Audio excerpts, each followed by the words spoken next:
Chapter 5. Roya tracks her sales. Amina asks if Roya pursues her sales.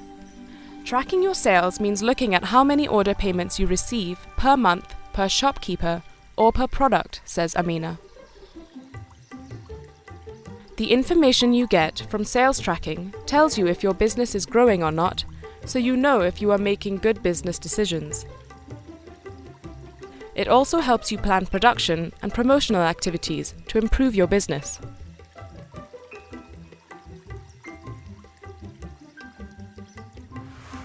There are 3 main ways to track sales: by sales channel, by product, and by time period. Tracking sales by sales channel. Sales channels are the different ways or places in which you sell your products. If you sell to shopkeepers, your sales channels are the different kinds of shops in which you sell your products. Garment shops, different kinds of specialty shops, or home decor shops.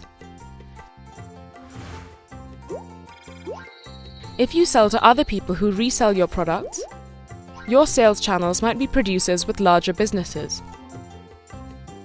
or non-governmental organizations, NGOs, that sell craft products. If you sell directly to customers, your sales channels are the different ways you reach customers.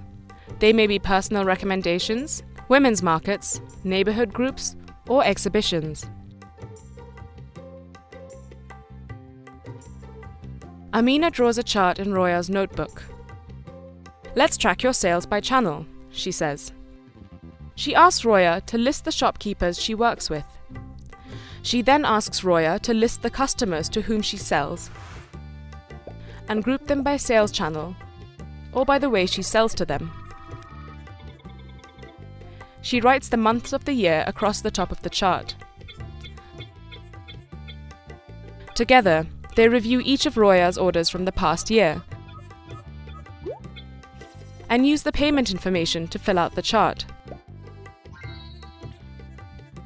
Roya sees that her sales are higher to shopkeepers than to personal customers, and that her highest sales are to Parantamban specialty shops. Amina points out that Roya's sales to the traditional clothing specialty shop are increasing very quickly. In fact, her sales over the past 2 months are the highest to the women's traditional clothing specialty shop, even though she started selling there only 5 months ago. Amina Jan, maybe I could find another women's traditional clothing specialty shop to buy my products. That would be a good way to expand your business, says Amina. You could find a shop that attracts the same kinds of customers as the women's traditional clothing shop you sell to now. Those kinds of customers like your work. Tracking your sales by sales channel gives you information you can use to improve your business. Your best and worst sales channels, your top customers, your busiest times of year for each sales channel, ideas for different sales channels to try. Tracking your sales by product tells you which products have the highest and lowest sales, so you can decide which ones to produce and promote to shopkeepers and customers, and which ones to stop making. If you know which products are the most popular, you can make more products like them.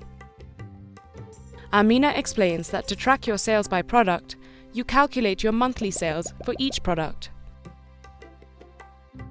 Tracking sales by a time period. Amina instructs Roya to add up her total sales per month at the bottom of her sales tracking chart. She explains that calculating your total sales each week, month, and year tells you if your business is growing or not. It enables you to see if the decisions you are making are good or bad for your business. It also tells you what your busiest times of year are, so you can plan to have enough materials and producers ready.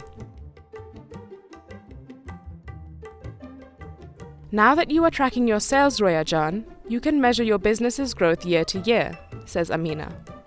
But you must always compare sales over the same time period. I understand, Amina Jan, says Roya. If I want to know how my sales have changed year to year, I must compare sales in the first half of this year to sales in the first half of last year. Comparing sales in the first half of this year to sales in the last month of last year wouldn't tell me anything.